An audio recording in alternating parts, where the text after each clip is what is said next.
Hey everybody, thanks for checking out this video. I do a lot of motorcycle camping, I do a lot of truck camping, I just love to camp. I also love camping gear, and I don't know about you, but I am one of those that when I get bored sometimes, I get surfing, I find gear that's not too expensive, and I'm like, hey, let's try that out. And then I end up with a whole garage full of gear. So I have decided that it's time for me to start creating some gear review on some stuff for motorcycle camping and regular car camping. This is a pretty cool little item I just picked up in early April.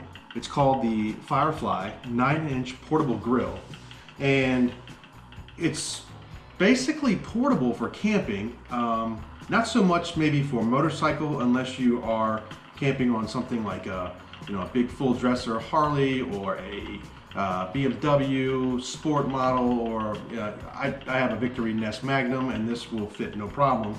So I'm going to turn off my little spinner here so we can kind of get right down to the nitty-gritty of this device. So basically it is made of steel, not very heavy duty, but heavy enough. The little instruction pamphlet that came with it says that it gets up to 450 degrees. So you probably want to really monitor how much charcoal you fill up with this thing. It kind of reminded me of one of those little chimney charcoal starters when I first saw it. Anyway, it's got a kind of a hinged grill top here, and then it's got a portable stand that it sits on. Now this did not come with it, okay? This is from, what's it called? Nordic Ware. I bought this 3 years ago, and I used this on my grill to melt cheese and stuff on top of burgers. But I put it with this for a very interesting reason. On the inside, it's got a small little grill on the inside, if you can see that there, and that is for your lump coal, charcoal, whatever to sit on. Plenty of room underneath to put a little bit of fire starter if you need it. And it's got some air holes all around it. This is obviously brand new. I just picked this up April 2nd, and I'm going to fire it up for the first time with this video.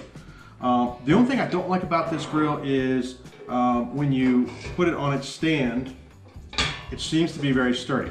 Now imagine this with charcoal in it. I'm sure it's going to be pretty sturdy. No issues there. Won't tip over, what have you. That being said, if you go to try to open this and extend this back, this thing will fall over. If you had a lot of charcoal, probably not, but I would not recommend it. I would recommend removing it with the big solid wood handle, setting it on a flat surface, and as you can see, you can go all the way back and it will not fall over. This, I'm sure, will get very hot, so I wouldn't recommend dumping any of this till it cools down. This thing is pretty cool though, because I realized that it will fit almost directly on top and almost create a little kettle grill.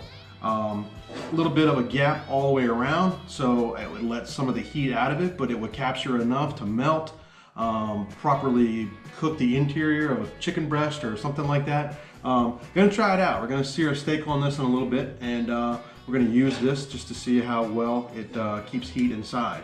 When I did receive this, a lot of these parts were loose. This was loose here. It does have two little snap clips in the very bottom that it pops into, and the handle is put on by wing nuts, and I had to tighten all those up. Not a big deal. Now, the other thing to consider, and I know you're all thinking I'm nuts because this is way too big for motorcycle camping, and I don't disagree with you. I do have one of those, and it's in one of my other videos on my channel. It was made by Big D Customs.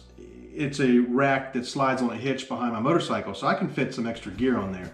This is not I'll put a link in the description below with all the details for the weight. It's not very heavy, but what I do like is that you can actually look at all the room you have in there. You could put charcoal, a small Ziploc bag of charcoal grill, cowboy coal, matches, starter, paper plates, even your cook utensils and cookware. Gonna see how much I can jam into this thing.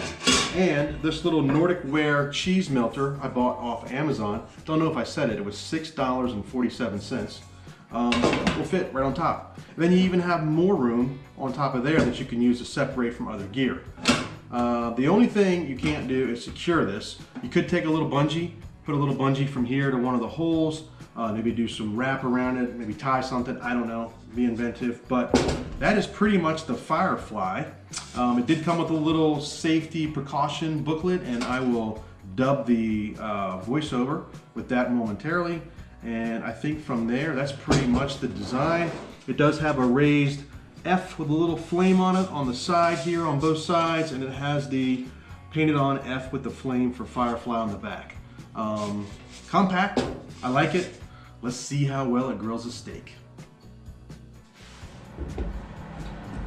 Hey, I also wanted to show that I was able to fit everything that I needed for the most part inside the grill. Got my tongs in there, actually the grill components that came with it, the stand itself, and the charcoal rack. And then underneath of that, I was able to fit in my Beast glove, which is reversible, that I can use for handling the hot grill, and also a Ziploc bag full of charcoal, some hickory shavings, and a little bit of fire starter.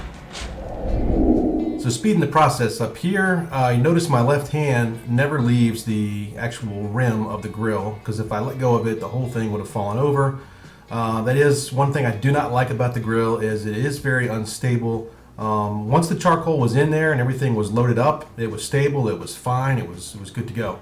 But without that, it's pretty rocky. Alright, so after about maybe 25-30 minutes, my cowboy lump coal was just about ready. Probably could have gone another 10 minutes, but I was pretty hungry. I did the 3-second rule, and it's pretty hot. So as you can tell, when I put the steak on there, she starts smoking and sizzling pretty quickly.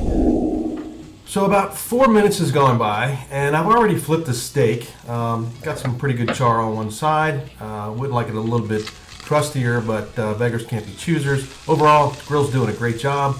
I do my quarter turns on there and test it there. Old trick my dad taught me with the thumb and the part of the hand and the pressure and all that good stuff. And decide it's not quite done yet. We're going to go a little bit longer and I'll check it back. So after about 8.5 minutes, it was good to go. I know some people that's too long, some not long enough, but for me it was just right and what I was looking for. Time to get it off the grill and get it in my belly as quickly as I possibly could. You know, it actually timed it perfectly. I got my nice little pink line. I don't know if you can see that or not, but it's just the way I like it. Not bad. You know, under 50 bucks. It's a cool another piece of gear, and it cooks. Thanks for watching. Appreciate it. I'm going to be doing a lot more gear. I got a ton of gear that I've had for a while that I have never reviewed. Some I like, some I don't. So no one sponsors this channel. As you can tell, it's pretty much brand new. So please subscribe. I'm going to have a lot more gear videos coming in the near future, and hope you enjoy them. Thanks again.